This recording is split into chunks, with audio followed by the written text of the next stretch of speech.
Kembali lagi di Apa Kabar Indonesia Pagi, on location bersama saya, Iman Fajar. Saat ini kami melaporkan dari Kota Bekasi, tepatnya dari perumahan Duku Zamrud, yang mana pada beberapa hari lalu pemirsa, warga di perumahan Duku Zamrud ini digegerkan oleh sebuah perkumpulan yang dianggap menyimpang atau diduga menyimpang dari ajaran agama Islam. Adapun perkumpulan tersebut berada di rumah yang ada di belakang saya ini pemirsa, di rumah yang berpagar hijau ini yang disebut milik dari Ibu Putri Yeni, dan warga juga telah memasang spanduk di depan bangunan ini untuk menolak dari kegiatan yang ada di rumah tersebut. Pemirsa, ini kalau bisa dilihat bagaimana ada tanda tangan dari sejumlah warga ini yang tidak menyetujui kegiatan yang terjadi di kediaman dari Ibu Putri Yeni ini karena tidak memiliki persetujuan atau juga perizinan lingkungan. Kalau kita lihat di sini ini adalah RW 12 Blok I Duku Zamrud ya pemirsa, karena memang diduga ini melakukan ajaran yang menyimpang. Dan di sekitar sini pemirsa juga sudah ada beberapa warga yang sedang berkumpul. Kita akan coba berbincang-bincang dengan warga di sini. Nah, di sini ada beberapa bapak-bapak. Kita akan coba berbincang pemirsa mengenai apa yang sebenarnya meresahkan sehingga membuat warga ini melakukan penggerudukan terhadap kegiatan yang ada di kediaman dari Ibu Putri Yeni. Di sini, Assalamualaikum, selamat siang, selamat pagi Bapak. Selamat pagi. Dengan Bapak Suranto. Pak Suranto, dan ini dengan warga-warga sekitar juga ya Pak ya? Pak Santo, terus Pak Bilal, Pak.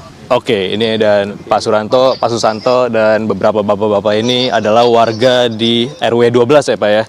Mungkin boleh dijelaskan Pak, apa sih yang sebenarnya membuat warga ini resah dengan kegiatan yang ada di kediaman Ibu Putri Yeni ini? Riwayatnya cukup panjang sebenarnya. Ini karena sudah bertahun-tahun, bukan hanya minggu lalu. Pertama, yang resahnya itu adalah gangguan karena dulunya itu memelihara ternak. Ada ayam, kalau ayam itu bau. Kalau ada anjing juga, yang anjingnya ini kalau malam menggonggong. Mungkin karena nggak ada yang nungguin, akhirnya menggonggong sepanjang malam, tetangga merasa terganggu. Kami sempat adukan, tapi karena ada suatu dan hal, kita adukan ke DKM, kita adukan ke KRW. Saat itu mentok gitu, belum nggak ditindaklanjuti. Tapi setelah itu kemudian berganti pengurus RT di RT 12. Akhirnya ada suami-suami yang keluarganya ikut di sini merasa tidak nyaman. Itu mengadukan ke pengurus RT yang baru, minta dihentikan di sini. Nah, dari di-trigger oleh itu, kemudian waktu itu kami ada semacam angket 3 RT, RT 16, RT 12, RT 13, yang isinya minta ya pengumpulan tanda tangan minta kegiatan di sini ditutup. Walaupun waktu itu akhirnya keluar suratnya itu penutupan sementara karena kami anggap itu nggak ada izin, minta diurus izinnya dulu. Kalau izinnya keluar silahkan gitu. Tapi dari kasus itu di internal RT 12 ada rapat, nanti Pak Santo bisa menambahkan karena saya bukan warga RT 12 walaupun lokasi saya terdekat di sini. Rapat internal ada yang memberikan penjelasan di dalam itu kegiatannya begini, perilakunya seperti ini. Orang-orang ini ada beberapa yang ngomong itu kemudian istilahnya boleh dibilang dikriminalkan. Ada berapa orang Pak Santo? Ada satu orang yang dilaporkan. Yang dilaporkan satu orang itu beliaunya sampai stres kemudian meninggal. Ada 4, ada yang lain, ada Pak Pohan RT-nya, kemudian Pak Toto, Pak Dedi itu juga ikut dipanggil polisi yang katanya statusnya mau dinaikkan.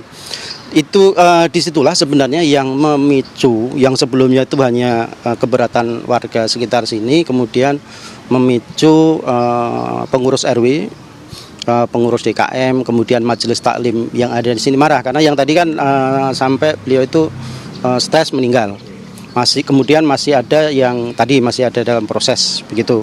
Karena ada sampai korban jiwa ini, akhirnya kami terutama pengurus tadi, kemudian warga, kemudian majelis taklim tadi marah marah, akhirnya membuat gerakan. Gerakannya sebenarnya yang bukan hanya kemarin minggu lalu yang viral itu, tetapi sudah 3 kali. Yang pertama itu kita kumpul-kumpul di sini untuk mengawasi mereka dengan harapan setelah itu mereka menghentikan.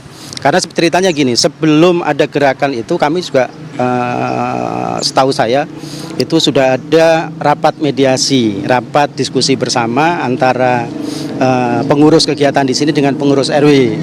Bicara soal kegiatan yang ada di dalam itu Pak, ini kalau boleh tahu, ini jamaahnya apakah memang orang sekitar juga, dan setelah kemudian kemarin di demo oleh warga, apakah masih ada kegiatan atau seperti apa? Ini mungkin Pak Susanto boleh jelaskan, atau Pak Susanto? Terima kasih. Ini sebenarnya perkumpulan ini sudah lama ya, sekitar 8 tahunan ya Pak Ranto. Nah sebetulnya warga itu tadinya memang ya namanya pengajian, cari ilmu kan bagus ya sebetulnya. Cuman perjalanan waktu itu ada semacam namanya konflik-konflik kecil lah, masalah parkir dan sebagainya.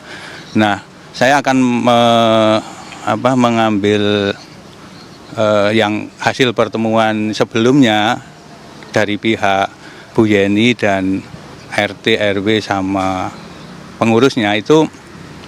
Sebetulnya tuh kita nggak ada membubarkan atau menutup ya. Cuman kita tuh berusaha memberi solusi karena perkumpulan ini kan ada dari luar selain warga sini. Nah itu tertutup, laki perempuan di dalam bareng-bareng, kemudian di kajian kan kita sebetulnya titik keberatannya itu tertutupnya itu karena ada pihak luar kan di dalam apa-apa kan kita nggak tahu. Nah dari hasil pertemuan dengan pengurus RT RW itu dikasihlah solusi. Satu, dia mau mengurus izin perkumpulannya, satu itu, atau pengajiannya keliling. Kan jadi ini ada beberapa kegiatan yang kemudian nanti masih akan dicari jalan tengahnya ya Pak ya, kurang lebih seperti itu. Oke, Pak Susanto, Pak Suranto, terima kasih banyak Pak atas waktunya. Kurang lebih itu pemirsa bagaimana keterangan dari warga mengenai kegiatan yang ada di tempat kami melaporkan saat ini. Kembali ke studio. Mengenai ajaran yang tidak sesuai syariat, perlu dilakukan tabayun, klarifikasi terlebih dahulu. Dalam Islam, tidak boleh langsung menghakimi seseorang atau suatu kelompok sebagai sesat tanpa bukti yang jelas dan proses verifikasi. Jika memang ditemukan adanya penyimpangan yang nyata dari ajaran pokok Islam, seperti akidah, ibadah, atau hukum yang disepakati ulama, maka langkah yang harus diambil bukanlah dengan kekerasan, melainkan dengan cara yang ma'ruf, yaitu menasihati secara baik, berdialog, atau melaporkannya kepada pihak berwenang yang memiliki kompetensi dalam urusan agama. Dalam Islam, tindakan main hakim sendiri atau penggerebekan oleh warga adalah perbuatan yang dilarang. Penegakan hukum dan sanksi, hudud dan qisas, adalah wewenang dari pihak penguasa yang sah, ulil amri, bukan masyarakat sipil.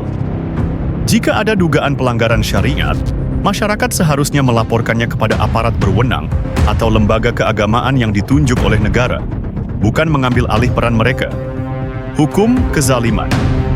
Tindakan main hakim sendiri termasuk dalam kategori kezaliman, yaitu menempatkan sesuatu tidak pada tempatnya dan melanggar hak orang lain. Islam sangat melarang kezaliman dalam bentuk apapun. Hadis Qudsi.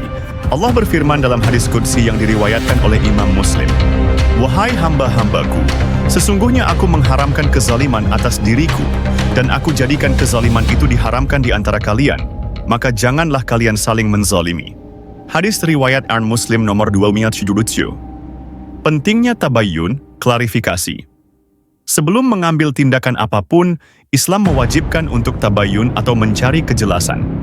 Hal ini untuk menghindari fitnah, kesalahpahaman, dan tuduhan yang tidak berdasar. Firman Allah dalam Al-Quran, "Wahai orang-orang yang beriman, jika datang kepada kalian seorang fasik membawa suatu berita, maka periksalah dengan teliti, tabayun, agar kalian tidak menimpakan suatu musibah kepada suatu kaum tanpa mengetahui keadaannya, yang menyebabkan kalian menyesal atas perbuatan kalian itu." Quran Surat Al-Hujurat ayat 6.